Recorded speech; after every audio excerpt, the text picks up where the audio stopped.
Okay, I'm recording, so go ahead, and I think we'll probably have some more join us as we go. Yeah, absolutely. No, I appreciate it. Thanks, Beth. So for everybody out there, my name is Nick Helch. I am a campus recruiter and university programs coordinator with Esri. I have been here for about 4 years. It'll actually be 4 years in May. This is actually I believe, my third time doing an information session for the online crew over there at Penn State. So excited to be able to join you. A little bit about myself. So I actually got my degree in geography and GIS. Worked in GIS for about 4 years before my career took a turn for the worse, if you want to look at it that way. I kind of look at it as a fun, a new challenge, but ended up finding myself in the recruiting world. And so that challenge kind of pushed me into campus recruiting. And so today, I kind of get the best of all the worlds, meaning, I get to work with students who, are really passionate about GIS while also, working at Esri. And then my favorite part of my job is honestly working with students, from all different levels and kind of going from there. So with that being said, Beth kind of asked me to touch base or talk about the company, our opportunities, and then just kind of open it up for questions. So I can certainly do that. Kind of gone through my presentation. So if there's any questions that you feel like I did not cover, don't hesitate to read or don't hesitate to ask. Some of the things that I will just kind of, wait for questions are going to be the internship program, the student assistantship program, and some different things like that. But with that being said, let's go ahead and get started. So if you're not familiar with Esri, which I would venture to say that most people within GIS in some capacity have an idea of who Esri is, but we are the world leader in GIS software development. Now, one of the misconceptions that I had back when I was in college was that Esri was a GIS company. And that is in fact not true. What we are a software company that specializes obviously in GIS software development. So our main focus and a lot of the opportunities that we do like to fill are going to be more on the development or programming side. But with that being said, there are a variety of other opportunities within GIS, which I'll kind of talk about a little bit later today. Globally, we have about 40% of the market share with over 1 million users worldwide. The platform today consists of mobile applications, online applications, desktop applications, and a variety of customizations across the board. So there really is a lot of flexibility within that. We are, a $1 billion company. Kind of going from there, we are located in Southern California. So when you start to look at that, we are based in a city called Redlands, California, which is about 80 miles east of Los Angeles. I'm going to quickly. So we're in Redlands, California, about 80 miles east of Los Angeles. Now, if you're not too familiar with Southern California, we're about 2.5 hours away from skiing and snowboarding in the mountains in the wintertime. About 2.5 hours away from surfing in the ocean, scuba diving, deep sea fishing. About 2.5 hours away from downtown LA. So you got the museums, the nightlife, restaurants, Hollywood, Beverly Hills, all of that stuff. We're about 2 hours away from Joshua Tree National Park, and we're far enough away from the cities to where the cost of living and traffic is slightly less than what you would as if you were in the heart of LA, which is definitely a fantastic benefit. Now, just a real brief description. So Redlands itself is about 70,000 people. Esri is the employer of choice, or one of the biggest employers within Redlands.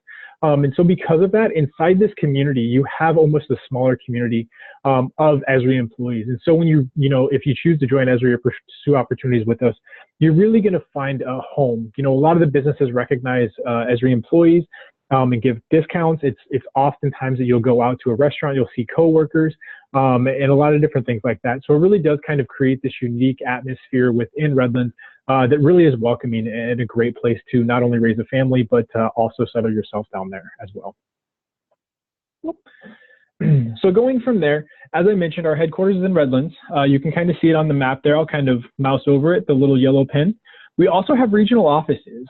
So our regional offices are all of the ones that are marked blue there. So that would be Portland, Oregon, Denver, Colorado, San Antonio, St. Louis, Minneapolis. I actually work out of our Minneapolis office myself.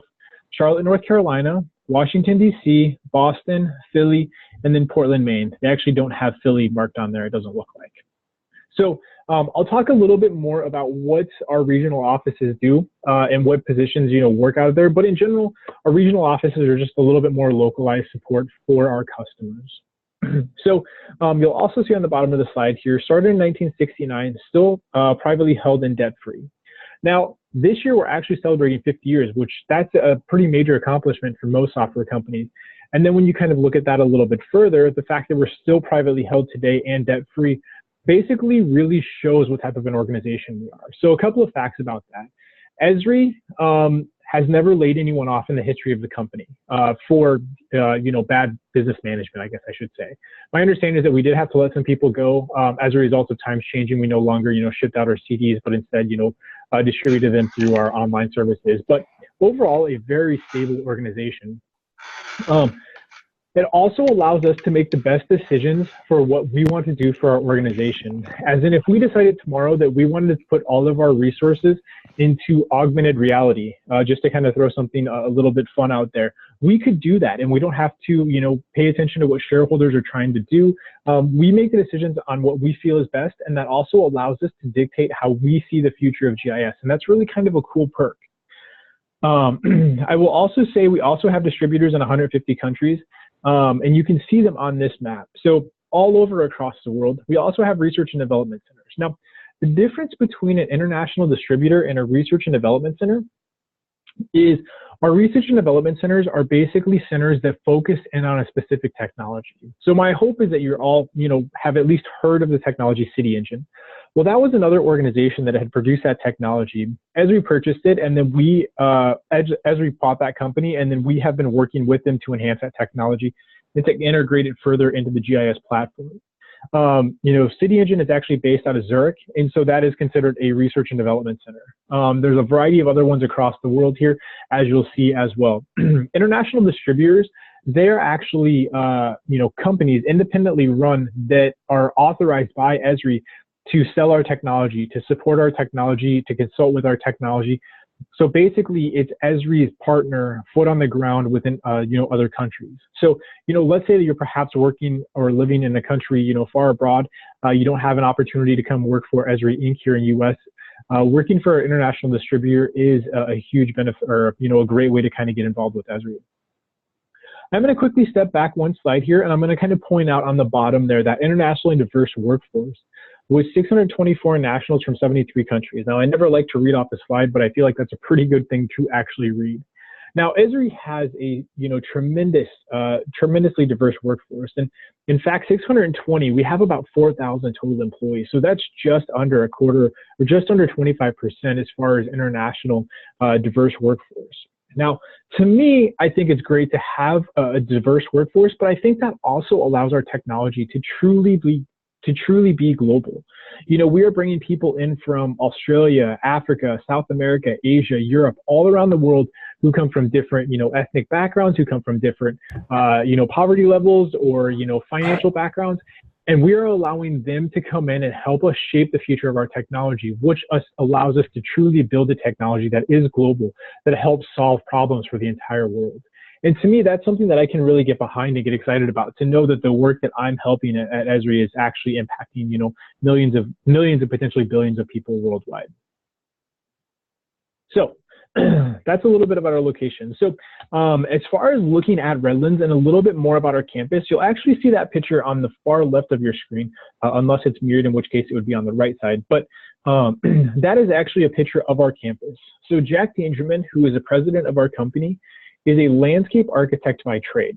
And so because of that, he has really put his touch on our campus. And when you kind of look around, maybe this middle picture, the architecture that you see, in my opinion, is kind of like a contemporary environmental mix.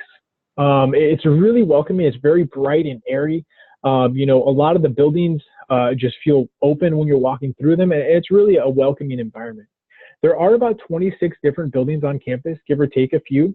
So it is a campus environment, and it's frequent that you'll go on campus and see people walking around, having meetings outside, and it kind of really creates an even bigger collaborative environment, which I'll touch base here in just a second.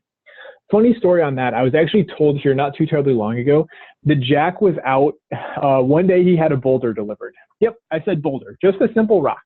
And I guess he spent about 2 hours having the movers move his rock around just to make sure it had the exact aesthetic appeal that he wanted based on his landscape architecture background. And I think that's such a funny example, just to know that the president of Esri is out there, placing rocks on campus but also goes to show just how passionate he is about our campus and what we have going on. So that's kind of what you can that's what you can expect when if you decide to pursue Esri as far as a campus. We also have casual dress. So yesterday I wore a pair of jeans, a pair of sneakers, and a sweatshirt to work. No one said anything. That's perfectly normal. If you're out in Southern California, a pair of jeans, a t-shirt. The only thing we say is we would prefer that you don't wear a pair of shorts during the summertime. So very casual dress. You can dress it up. We actually have somebody that I work with who wears a tie, a suit and tie with a jacket every single day, but that's just his personality and he quite enjoys that. So definitely a cool opportunity there.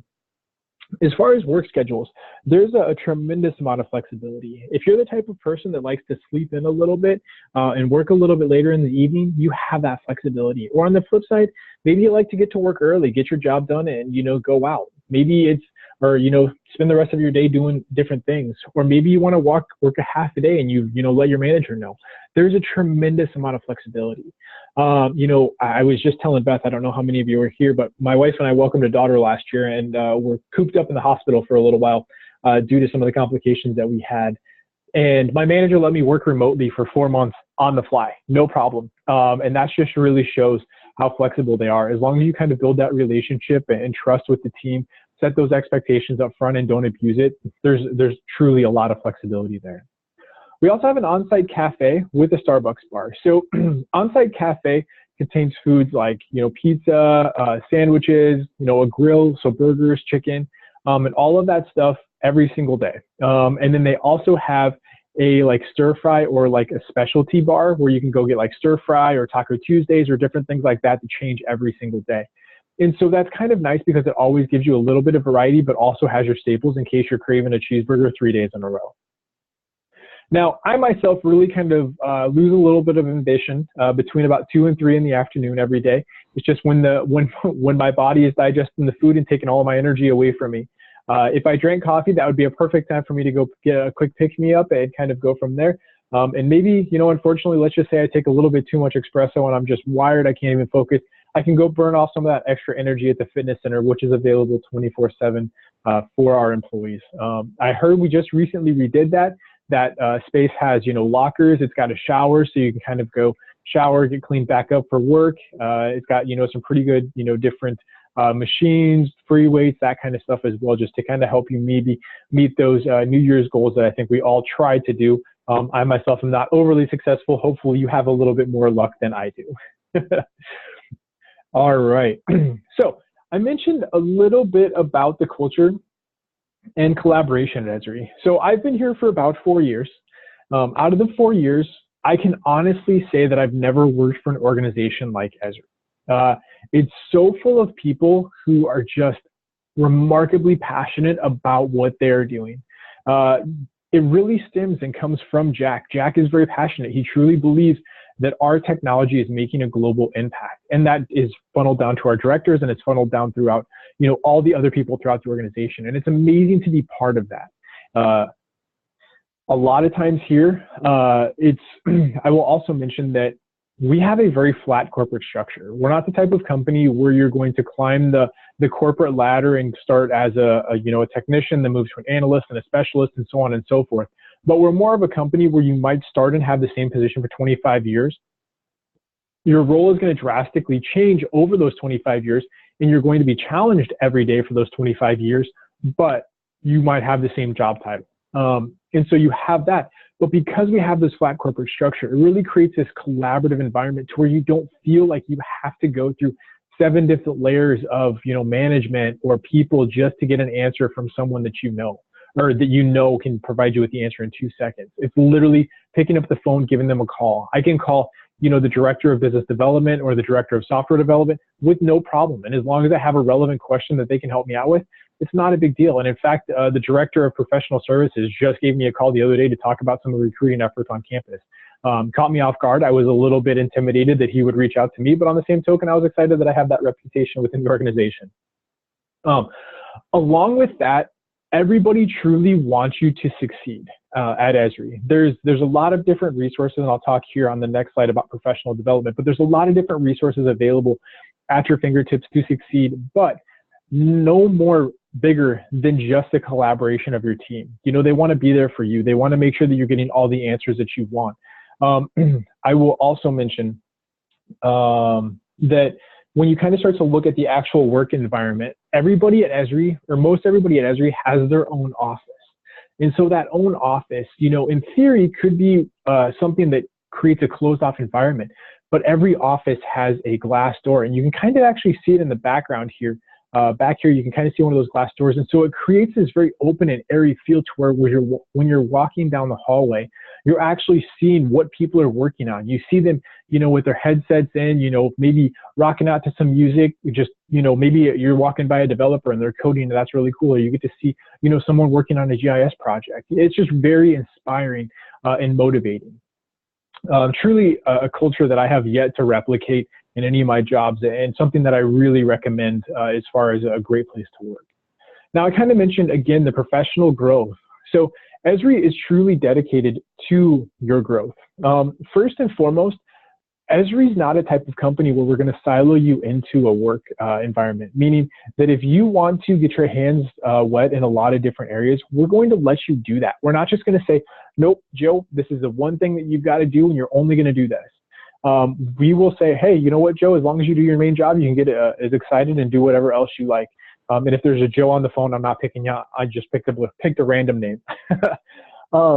With that being said, as far as other maybe more formalized, you know, options for professional growth, first and foremost is we actually have a fellowship scholarship, which isn't on this slide, but the fellowship scholarship is if you apply and get selected, Esri will pay 100% for you to go back to school at the University of Redlands to get a master's degree in any topic that you want. So let's say that hypothetically you're going through online or Penn State's online program right now, and you want to move more into development, even though you're getting your degree in GIS. You could join Esri as a product engineer, qualify for the fellowship scholarship, go back to school, get your master's in software development, and then become a developer. And that's 100% paid for by Esri. So that's a great way for you to get, you know, education as well as professional development. We also have tuition reimbursement. So maybe you just want to specialize in a specific area or touch base upon a knowledge or a knowledge topic. You know, tuition reimbursement, I think we pay $3,000 a year for you to go back to school and do that. So another great way. We have a comprehensive reference library, which myself, I'm not going to brag too much about. It's pretty much a library. There's a bunch of books in there. You can check out books on a variety of different topics. And if we don't have the book that you are interested in, then we will actually be able to get you that book and help you develop that skill. Now, finally, I kind of mentioned about the teams being very supportive. We want you to succeed. You know, if you join the organization, if you want to switch jobs within 3 to 5 years, we say go for it. As long as you have the skills, we're going to support that transition in your career. If you want to be a manager and that's your long-term goal, you can become a manager at Esri. I'm not saying it's not possible. All I'm simply saying is it comes down and it relies more on you to make that happen. We're not going to hold your hands through that corporate ladder. Okay. Last thing I'll mention is we do have an internal employee development and training team within HR. And that employee development and training team really focuses on enabling our employees. So we'll have like 7 habits of highly effective people, how to have crucial conversations, project management essentials, you know, maybe an introduction to JavaScript where we'll actually bring on, you know, a JavaScript expert, for example. So there's a lot of different things that we even do internally. And in fact, I'm actually taking 7 habits of highly effective people, I believe, again, here in May for the 2nd time. Now, that's not to say I didn't take a lot out of it the first time, but I've developed a lot professionally, and I just kind of want to get a refresher so I can get a fresh eyes on some of the projects and different things that I'm looking at. And my manager was completely supportive on that, which just is another example of how much Esri has, or how much Esri, you know, values employee growth. Now, my assumption is that most of you are, you know, maybe experienced professionals or, you know, really kind of interested in benefits, and that does make a difference for you. I know right now that benefits is probably the biggest thing for me because of my daughter. And I will say Esri has the #1 benefit that Esri has is our medical insurance. It's unparalleled on anybody that I've talked to. So what makes it so good is Esri pays your monthly premium, the employee, your significant other, or your spouse, as well as any dependents that you have. So for me, that would be me, my wife, and my daughter. Okay. Now that's huge. That can be, you know, a couple of $100 a month, or it can be, you know, maybe upwards of 1,000 plus a month. So that's a huge benefit, number one. Now you might think to yourself, okay, well, that's great. Esri pays my monthly premium. They probably have a poor program. And that's not true. Esri actually has a fantastic program. And I mentioned, you know, my daughter, I keep going back to this because she's, she's an easy example. But she was in the hospital for about 4 months at the beginning of 2018 because she was born prematurely. We racked up $2.4 million in medical bills. And at the end of the year, we walked away with $2,600 was our max out of pocket for the entire year. And that just really goes, I think it's a perfect example to illustrate how fantastic our medical insurance here at Esri. We also have dental and vision. You do have to pay for that. I want to say I pay no more than $20 a month for everyone in my family. Paid vacation. Obviously, we're going to let you get out of work and go enjoy some of those amenities in Southern California. Paid vacation is pretty straightforward. It's pretty consistent across the board. It is negotiable in the you know, offer if you want to go down that route. But paid vacation, it is what it is. Sick time and holidays. You can use your sick time. You know, maybe if you have to take your child to the doctor, you know, maybe you have a dentist appointment, something along those lines. So there is a little bit of flexibility with that sick time. And then we have all of your major holidays. And in fact, I almost want to say we're pretty close to a bank schedule, which is awesome. Now, you'll kind of see this next benefit here as banked hours. So what does that mean? Well, one thing I will say is everyone at Esri, that includes me, my manager, and my manager's manager, so forth, we all get paid by the hour. Now, at a first glance, it's like, okay, well, why do I want to get paid by the hour? Well, the average work week is going to be roughly about 45 hours a week at Esri. So if you put in 45 hours on a salary, you're actually going to make less than what you would be making at Esri if you're still working the same 45 hours, which is a huge benefit, number one. Number two is if you do have a week where you work 60 to 70 hours, you have the ability to get paid out for all of those 60 or 70 hours, which is a great benefit. Now, here's where those banked hours come into play. Let's say that you put in a long week because it's a user conference week and you work 60 hours. You can bank those extra 20 hours. So anything that you bank or anything that you work over 40 hours in a week, you can bank and then use that at a later time, which ultimately kind of comes away as unlimited PTO if you want to look at it from that perspective. You're just kind of working to get there. And if the average work week, give or take, is about 45 hours, and there's no obligation that says you have to work 45 hours. It's just what we've kind of observed from our employees. But if you work 45 hours a week, then in that case, you're already getting roughly 5 hours a week of additional PTO, which is great. We have 401k. We match 100% of, or we match 100% of 3% or 50% of 6%. I think is how they advertise it. But I'll just say we match 3%. Then you have the option to determine if you want that to be Roth or traditional for your 401k, which is a nice added bonus there. The last thing I'll mention is profit sharing. It's paid out every year that I've been there. And that is just where Esri gives back to their employees. They actually put their profit, or they actually put their your profit sharing back into your 401k, which I think is also very nice as opposed to paying it out as a bonus. Now, where do you fit in? I kind of like to tell this from the story of our software. So first and foremost, you can create our software. If you're one of the folks that likes to develop and code, you can create our software. And so that is going to be our software developers. Our software developers regularly come from, you know, a software development, computer science background, but occasionally you will see, you know, someone who's very proficient from the GIS standpoint also get employed there. Our software developers mostly code, or our core software is built in C++. Java and Python are our next biggest programming languages. JavaScript for a lot of the website of stuff. C# for some of our GUIs and testing environments. So across the board, you don't have to know every one of those languages, but instead all you really need to know is just one of those, and you can specialize and then join the organization in that capacity.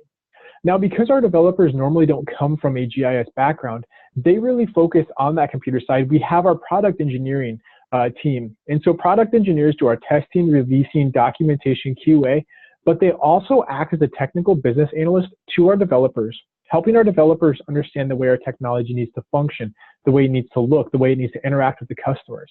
And our product engineers will oftentimes work on a one-to-one level with our developers. So that's kind of why you see product development, software development, and engineering on here, because there are two distinctly different divisions within Esri that are actually building the future of GIS and building the ArcGIS platform. Now we do, as far as the software development, we do have everything from front engineering all the way into back end and core databases. So there's a lot of flexibility for you to advance your career in that way, and a lot of different, exposures that you can get from a development standpoint. Now that we've built this great technology, now we need to get it into the hands of our customers. Now, the first thing I'll mention about business development is I'm going to go back to that getting paid hourly, and that includes our business development staff. And our business development staff gets paid hourly. They don't get paid a commission. And you might think to yourself, okay, well, what's the benefit of working in business development? Well, if you're as passionate about GIS as what you could be, and when I say that, I'm not saying that everyone has to be very passionate, but if you really like to enable people to be successful within GIS, business development would be a great place, because a lot of our business development staff tend to become more advisors to our customers. And in fact, when you start to look at it from a business development standpoint, there's three main roles, and that's going to be solution engineer, account executive, and account manager.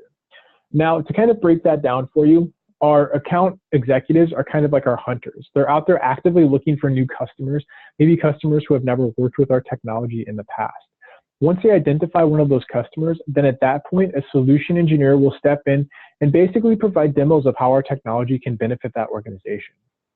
Once that customer agrees and moves forward, then that solution engineer turns into an architect and architects that solution to make sure that that customer is getting everything that they want. And then the final step of that is once that customer is up and running, everything is really well and set up, then we would pass that relationship off to an account manager who would maintain that for the longevity of their relationship. Now, I'm going to quickly step back to that no commission thing. And what I will say is it's not a situation where you're going to make less than what you would as if you were in a commission sales role. Just for some fake numbers, you could kind of look at it as maybe you currently work in sales and you make a $50,000 base and then you make $100,000 in commission. And so your grand total compensation is $150,000. Well, Esri would pay you an hourly equivalent to get you to probably maybe like $130,000 or so. And so when you look at that, yeah, you might be taking a $20,000 pay cut, but you also have consistency to where you don't have to worry about having a down month and not being able to, pay all of your bills or anything else along those lines. And so that's kind of the way we look at that, and you become an advisor to our customers, which I think is really unique. So now we've built this technology, we've sold our technology. Now our customers come back to us and say, hey, you know what? We keep encountering the same problem. Can you help us out? And that's where technical support comes into play. And so technical support, in my opinion, is probably one of the best places to start at Esri. The reason being is within technical support, what's happening is our customers are calling you. They're telling you what projects they're working on. They're telling you what they've done up to that point in that project and relying on you to help them navigate the rest of that process or at least get to the next step. So realistically, you're becoming a GIS analyst for a variety of different companies. One of my support analyst buddies actually told me that one day he worked with NASA and that afternoon he worked with Starbucks. So you get a lot of varied experience. Now, technical support is also a feeder program for the rest of the company, meaning we have a lot of people start in technical support and within 2 to 3 years transition out into software products or solution engineering or professional services, which I'll go over here in just a second. So if you're trying to decide which direction you want to go with your career, that's a great place to start. Now, the last thing I will mention is technical support will make you one of the most qualified GIS professionals on the market. So let's say that you're very passionate about trees and you would love to work for the United States Forest Service in some capacity, but you don't have the GIS skills. Technical support would allow you to become one of the most qualified GIS professionals, which would then enable you to be a more qualified candidate when applying for a job within that organization. So that's something to kind of keep in mind. Now, let me quickly backtrack here before I get to this next slide. I'm going to quickly go all the way back. So from a software development standpoint, most of the common majors are software development, computer science. Software development is almost exclusively in Redlands, California at our headquarters or our research and development centers. When it comes to software products, the majors that we most commonly see are going to be, GIS. And I will say that we hire bachelor's, master's, and PhD across the board. So, whatever direction you decide to go with your education, we do, welcome you if you want to, move forward with Esri. But software products is almost exclusively also based in Redlands, California.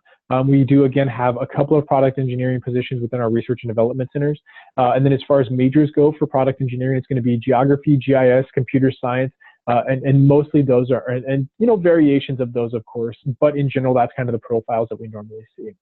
When it comes to business development, you know, we see people who come from a business background. We see people who come from a GIS background in geography. We see people who come from a specific domain. So maybe they come from, you know, an oil and gas or geology, and they want to sell into oil and gas companies. You know, it just kind of depends on that background. But in general, you know, those are the type of backgrounds that we see. And then as far as locations, these are actually open to any of those regional offices that you want to work in. Technical support is either going to be in Charlotte, North Carolina, or Redlands, California. And the most common major that we see here is going to be geography and GIS with a few computer science. Now, the last thing that I'll briefly talk about is going to be professional services. And professional services is our internal consulting team. So that's working directly with our customers on whatever kind of projects they would like to do. So that could be technical advising, geospatial analysis, cartographic design, implementation and configuration of our technology, which is when they would work with professional service or when they would work with solution engineering. And it can be, you know, cartography, it can be remote sensing, anything that you can do within the GIS world, we do within professional services. These opportunities are going to be also available in most of our regional offices, as well as the backgrounds that we normally look for are going to be geography, GIS, computer science, you know, business, domain expertise. So really across the board here. And so that's more or less the end of my presentation on what I have here. I wanted to leave a good amount of time for questions for you also. I will say that that is my contact information there, the nkelch@esri.com. I normally don't give that out except to information session participants. So you're more than welcome to reach out with any questions that you have. If you decide you want to move forward with a career at Esri, go ahead and reach out to me. We can maybe set up a call, kind of dive into your background, and I can advise you on what I feel might be the best place for you based on your interest and kind of go from there. So I appreciate you guys taking the time out to, you know, come by or, you know, log in and listen to me here. And so, yeah, absolutely. Thank you. Thanks so much, Nick. That was really helpful. So everybody, we have a good 30 minutes or possibly more to have you ask questions. Adrienne Goldsberry, you probably see in the participants list. She and I can also answer maybe some more general job questions. As Nick said, he also can chime in on that type of stuff. You're all welcome to either unmute and ask a question or type something in the chat window, and Yeah, you can just kind of go from there. absolutely. And I can't see the chat window, Beth, so I'm going to rely on you to read anything that comes through. Yeah, I will monitor that. And if anybody's having trouble seeing the chat window, if you hover, first of all, you might need to minimize, or not minimize, but you know, take the share window out of the maximize mode and make it smaller on your screen. And then if you hover over the Zoom meeting window and kind of go toward the bottom, you can see that the chat window is down there. So you can kind of pop it up and type in there any questions you have. So does anybody have the first question? By the way, we have 17 people in here, Nick, apart from you and Adrienne and me. Cool. Okay, Thanks everybody for coming out. I appreciate it. Yeah, this is a nice attendance. So the first question is from Sarah, and she says, what are the minimum qualifications for tech support? So that's a great question, Sarah. I don't necessarily know as far as what the minimum qualifications are. And I'll give you a couple examples. That way you don't feel like I'm just trying to avoid your question. So when I've talked to our recruiter from technical support, she has told me that they look at their hiring process in a pyramid. Okay. At the base of the pyramid, what they look for is passion. At the second, it's like a step pyramid, a 4-level step pyramid. So you know it gets smaller as it goes up. On that second level, it's customer service. The third is problem solving, and the fourth is technical abilities. And what that means is technical abilities are the least important characteristic that we look for within technical support. Now, an example of that is I actually talked to a student who was interested in technical writing for Esri. And so as I had a conversation with him, it was determined that he wasn't quite far enough along for technical writing. And so at that point, I kind of brought up technical support and said, hey, and this student really showed that, hey, I have the ambition. He wanted to learn on his own. And so technical support really looked like a good fit. He had very limited exposure and knowledge within GIS, but he was actually able to get to the final round of interviews. And in fact, even made it through a full, or was being brought on site when he was actually, so he passed 2 technical support interviews and then had an HR interview, and the HR person basically was able to identify a different area, which was technical writing, which we knew in the first place, but he wasn't quite qualified. And so based on his abilities, he was able to get past those interviews without having really a very limited knowledge of GIS. So as far as looking at a basic profile for technical support, my recommendation would be, a pretty solid understanding of ArcMap, a intermediate understanding of ArcGIS Pro and ArcGIS Online. If you have any exposure to any of our apps, so Collector, Survey 123, that kind of stuff, I think that would help you as well. And then on top of that, just kind of more or less the actual, overview of the platform. Now, with that being said, you can have some deficiencies and strengths in different areas of the ArcGIS platform, but in general, I would try to enhance those skills across the board. If you want to throw in a programming language, I think that would be beneficial for you, but you certainly don't need to have a programming language in order to be successful within technical support. Does that help? I hope so. That was a pretty comprehensive answer. That sounded good to me. Yeah, she says yes. Okay. Yes. Okay, awesome. Okay, so the next question is from Ben. He said, you briefly mentioned the internship program at the beginning of the talk. Can you elaborate on this program? Yeah, absolutely. So our internship program, we normally do all of our hiring. And the reason I just decided that I was going to skip over it is because we have currently filled up all of our available internships for the summer of 2019. So with that being said, as an intern, in order to qualify for an internship, you actually need to graduate in the year of the internship. So if you graduate in January of 2020, you technically qualify for an internship during the summer of 2020. We normally don't do internships within the spring or the fall, so it is just that summer internship. Now, as far as the internship goes, we normally bring on about, and I guess let me quickly backtrack. So we do a lot of our hiring for our internship between September, October, and November. So my recommendation, if you're interested in an internship for the summer of 2020, to apply to an internship in late September. That would be my best recommendation. And then on top of that, you have my contact information. I would apply in late September and then follow up with me and ask me to set up a call so that we can dive into your background. That's going to be the best thing that you can do to try to get an internship. Now, with that being said, our internship program, we normally bring on about 100 interns from a variety of different backgrounds. That's geography, computer science, marketing, so on and so forth. They join us for 12 weeks during the summer, and you work on truly meaningful work. Now, here's 2 examples from product management, which is a little bit different.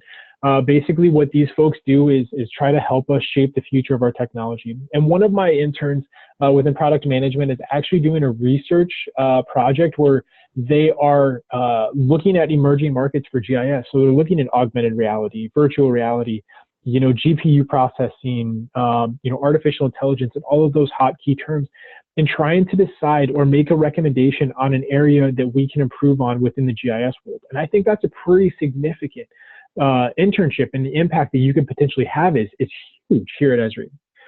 At the end of that internship, that intern will actually present to the team, and then that team will take their recommendation and move forward with that, which I think is huge. Another example would be, we brought on an intern last year simply because that intern did not know ArcGIS Pro. We taught him ArcGIS Pro. He blogged about his experience. He made some, how-to tutorials, and then they shared those documents with the world, and he helped thousands of people around the world implement ArcGIS Pro into their workflows, which I think is huge. And then he had a little bit of extra time, so he reached out to his professors on campus and rewrote all of their labs using ArcGIS Pro. So not only did he learn ArcGIS Pro, but he also helped others, our customers and his classmates, develop a better skill set. So those are just a couple of examples of ways that you can get involved. Now, our internship program is paid. I will say you're not going to get rich off of it, but you'll have enough to pay all of your bills, save a little, and have fun throughout the summer. So that's kind of the way that I look at it.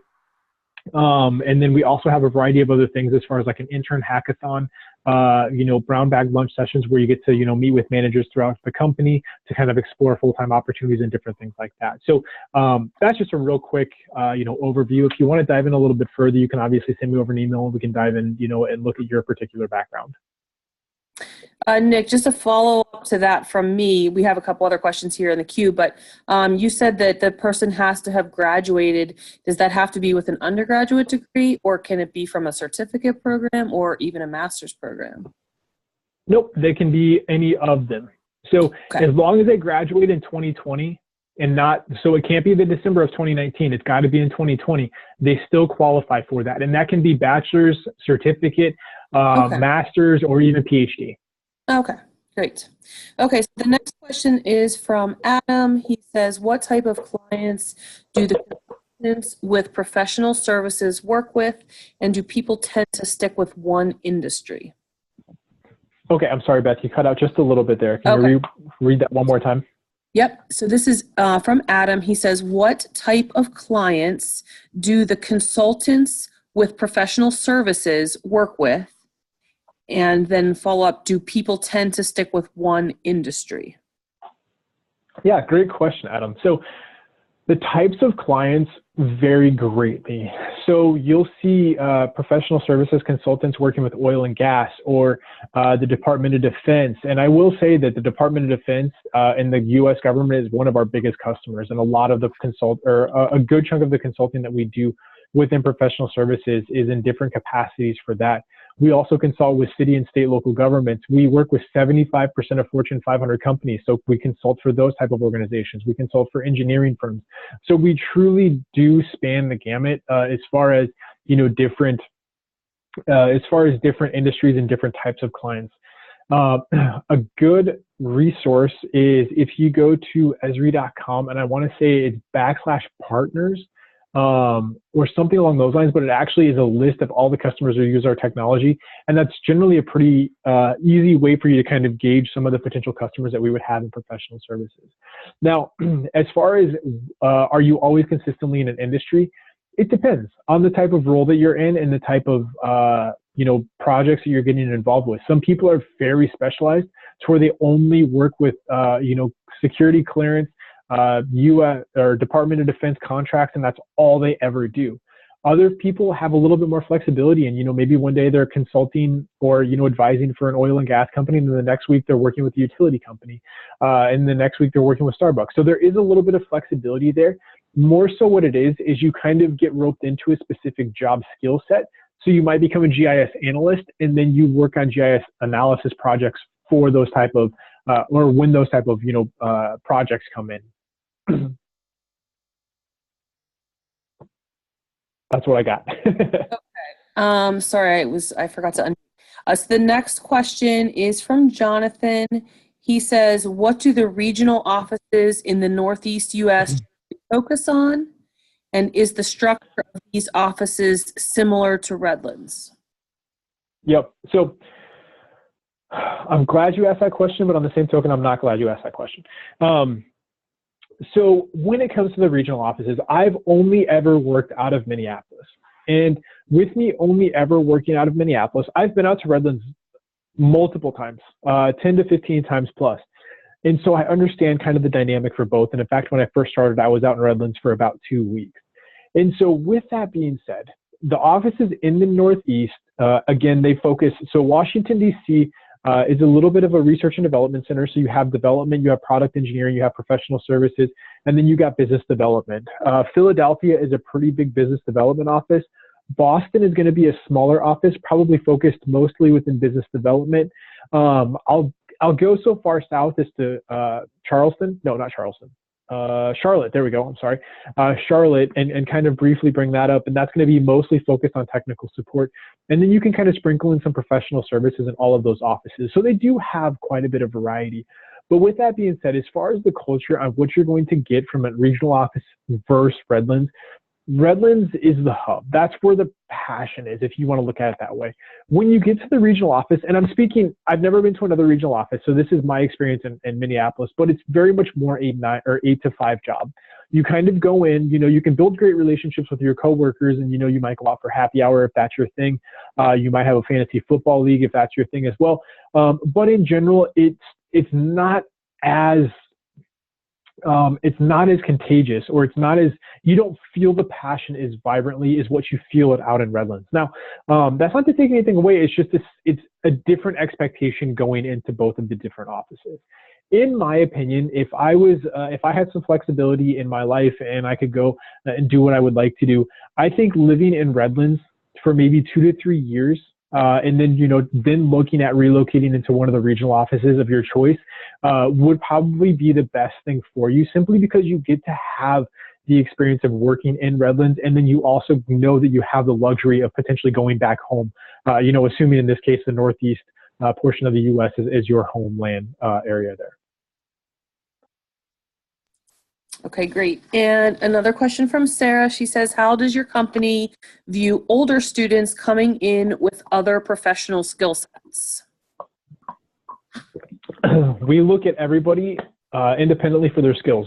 It's, I don't want to say that, we look at you and say, hey, this is great. I mean, you might have a skill set that's highly coveted at Esri, or it might be a situation where, hey, your background, and this is just generic. I'm not targeting anyone in this.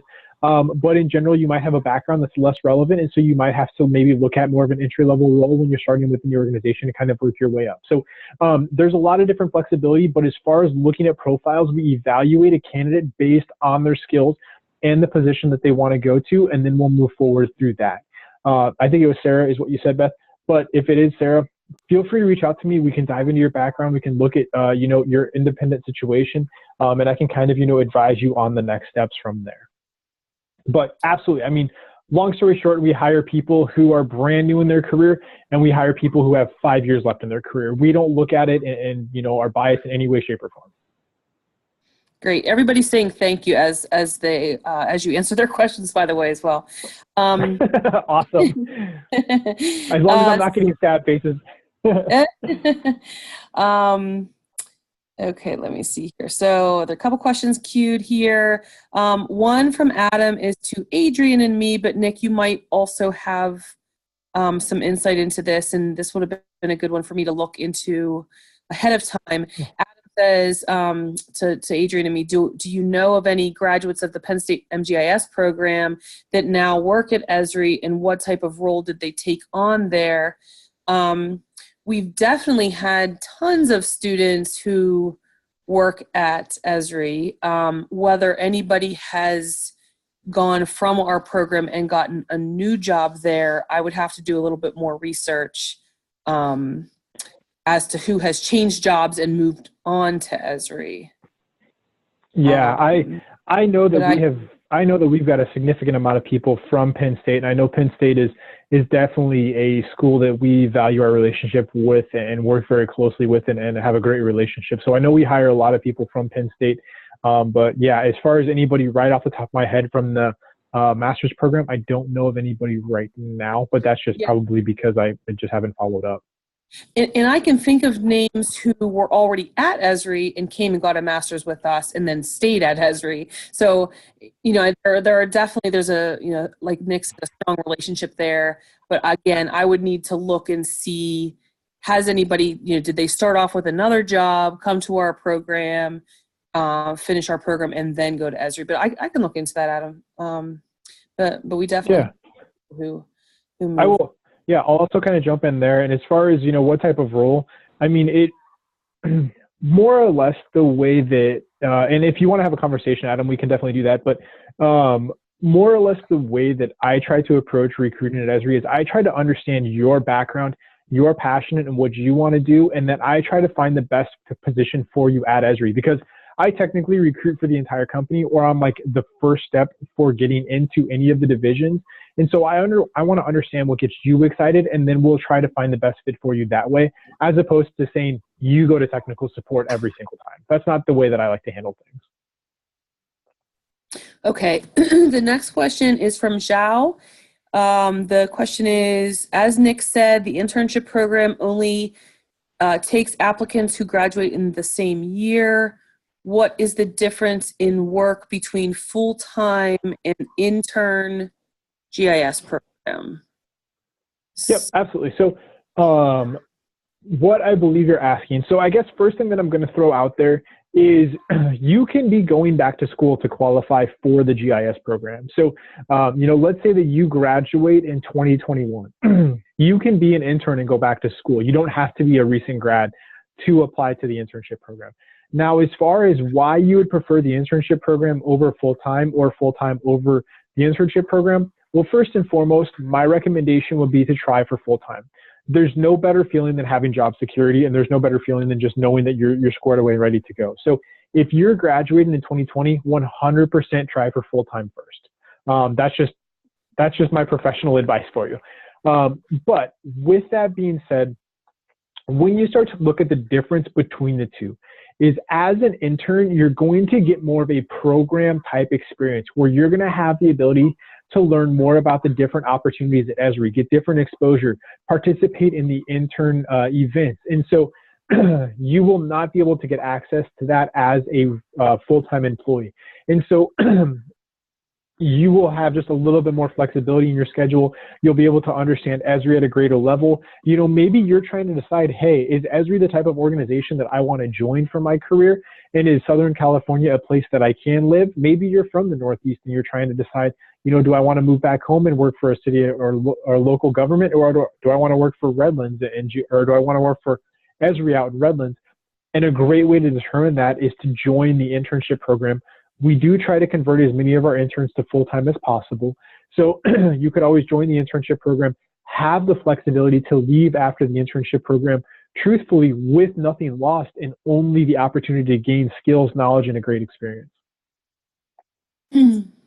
While we wait to see if any other questions come in, Nick, I was just thinking, I'm sure you have lots of job opportunities, but if you ever, just knowing our student population, they're adult working professionals generally, and some with multiple graduate degrees. If there's ever, since you're recruiting, if there's ever a particular job that you would like me to put on board, that would be fantastic. I'm sure. Yeah, absolutely. Yeah, I'm sure some of our students or many of our students monitor the Esri Jobs Board or whatever. But yeah, I'm always happy to put something up on our board if there's, a particular position that you think might be filled nicely by a Penn State. Absolutely.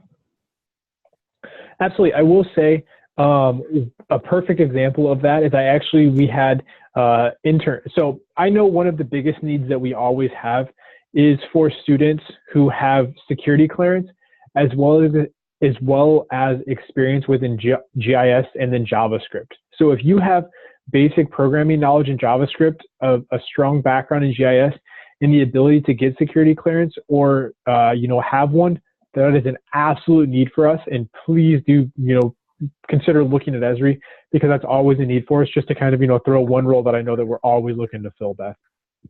Great. Yeah, and we do have a lot of students with that because of our geospatial intelligence programs and homeland security. So, that would be a good fit.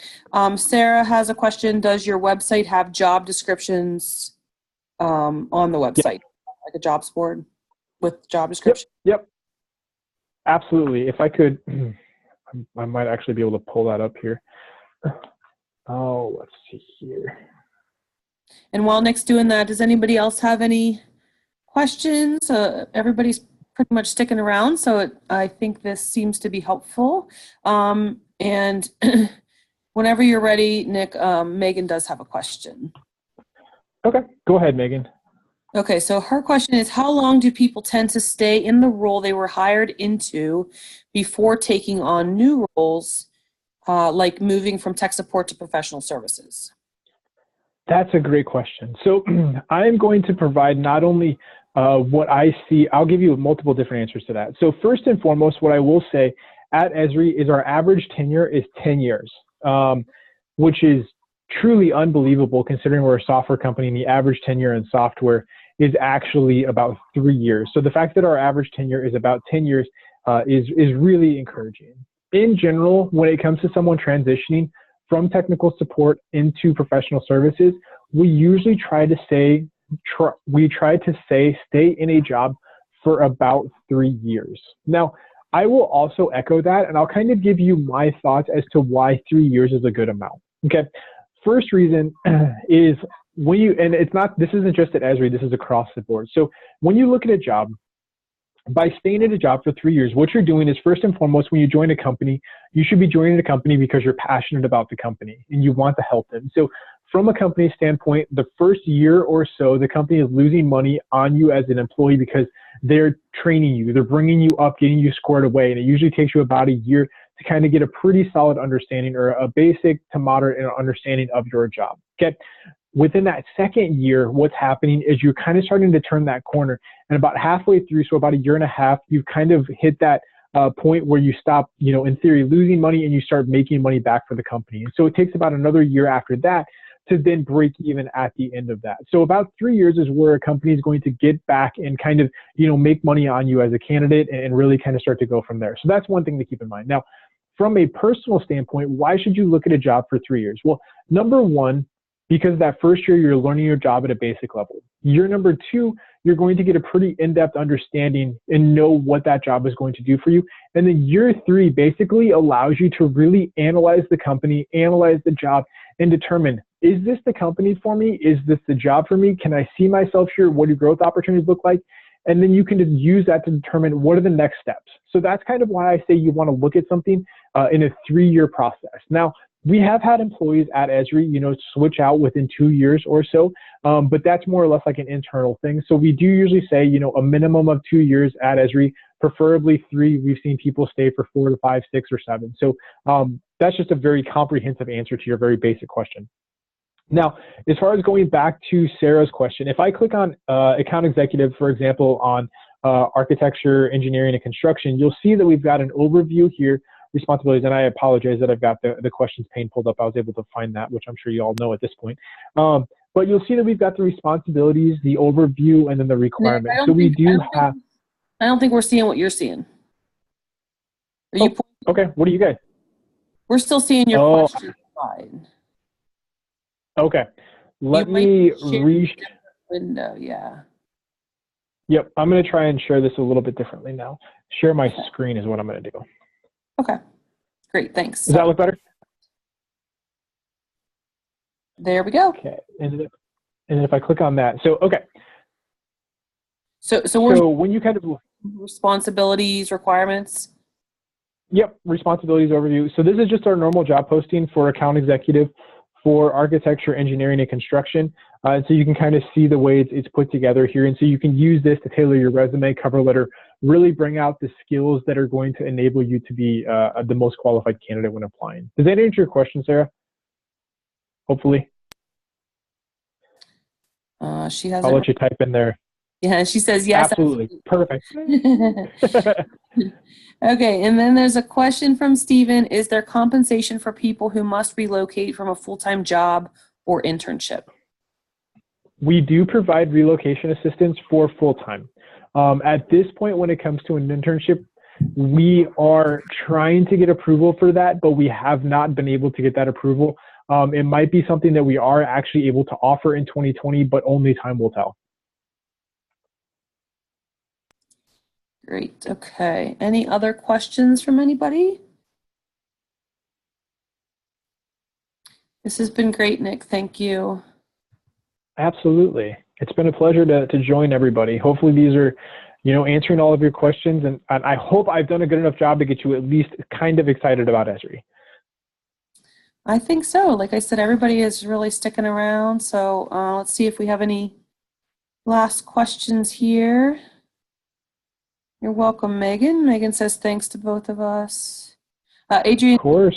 She also has a little girl to put to bed, like you, Nick. So absolutely. Well, I had my wife put her down. I heard her crying here a little bit ago, fighting the tiredness, or fighting the bed. She is clearly not a working professional yet, because every time I put my head down on that pillow, the first thing I want to do is go to bed. Yeah. Sarah said, great information. Okay, Adam has another question. How common is it for people to transfer between different offices? It's perfectly common. I mean, there's no issue with that as well. As long as you have the skills, as long as you have the skills for the job that you're applying to and transferring for, there's no problem with that. We want to, we want you to be successful in your career. We want you to have the right opportunities. We want you to have and be where you want to be. So that's not a problem at all. Great. And while we wait to see if there are any last questions here, I just want to remind everybody that as Penn State students, you have a lot of good resources. The Career Resource Center has lots of help for World Campus students. So there are online career fairs. They have interviewing practice sessions via something called Interview Stream.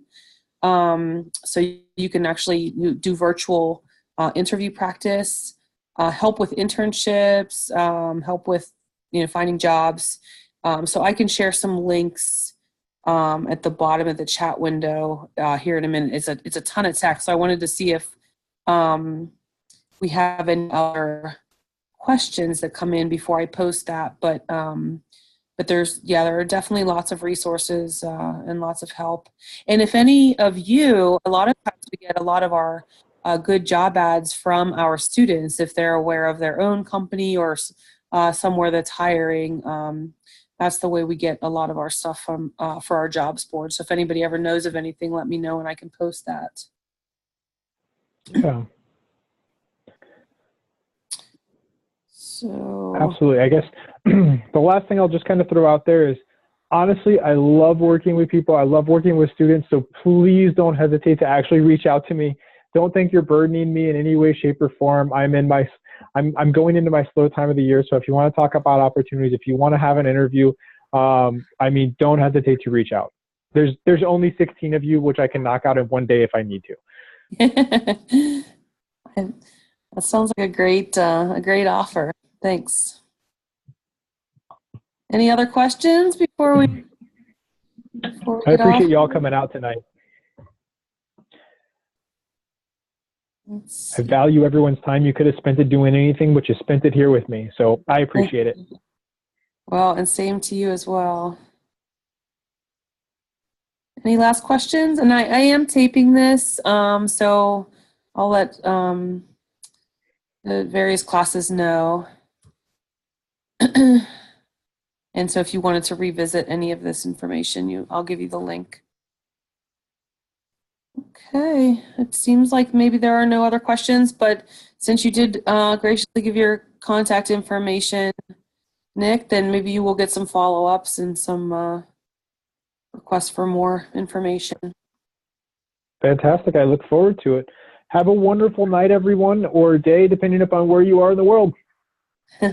Thanks so much. All right. Have a good night, everyone. Okay, good night. I'm going to go ahead and post this stuff in the chat window for anybody who wants to see that about career services and things like that. It's going to be a lot of stuff here, but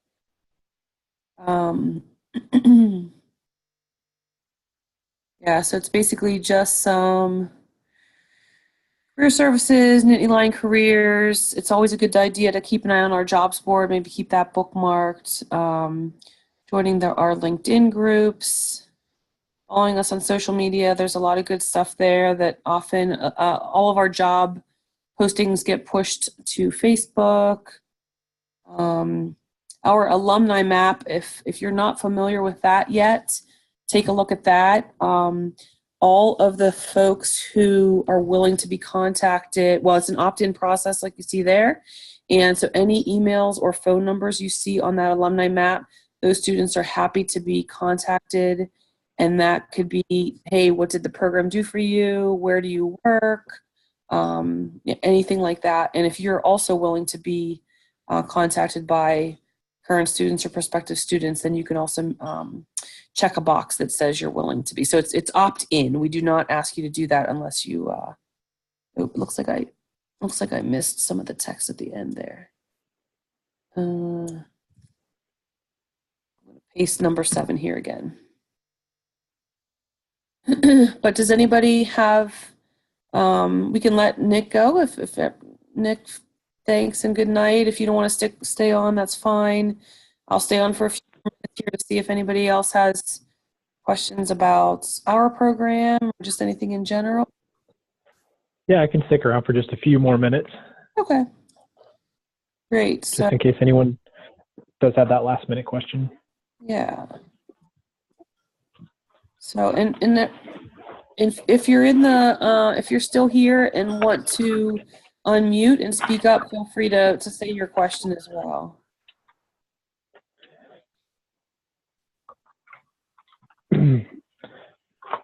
I hope I'm not intimidating. You are very easygoing, very relaxed. Yeah, it takes quite a bit to get me excited. I think my wife would. I think my wife appreciates that, although she kind of gets frustrated as well because she's like, "Do you not ever like?" It's my daughter turns 1 on Thursday, and she's like, "Aren't you stressed out about this stuff?" I'm like, no, we'll get it done. If it doesn't get done, it's not going to get done. There's nothing we can do about it. Oh, that should be fun. Yeah, we're excited. Okay, so Sarah has let's see here. Oh yeah, Sarah, you can email any questions you have to me as well. Yep, yeah. Both of us, we're both available. Yeah. Yeah, for anybody on this call or on this Zoom session who doesn't know me as well, some of you I have in class and some of you I have talked to at various times. I guess I could have introduced myself a little bit, but my role in the program is to help our master's students stay in touch with everybody and sort of help with curriculum planning and making sure you're staying in touch with your advisor and things like that. So I'm always happy to answer anybody's questions if you have them. So don't ever hesitate to reach out to me. And Adrian Goldsberry, who was in here earlier, she sort of has a similar role for our students in the certificate programs. So we kind of both, between the two of us, we share everybody. And yeah, try to get everybody's questions answered. Okay, looks like it's pretty quiet. No other questions? Thanks everybody for coming. Thanks again, Nick. Absolutely. Thank you, everybody. It's been a pleasure to join you.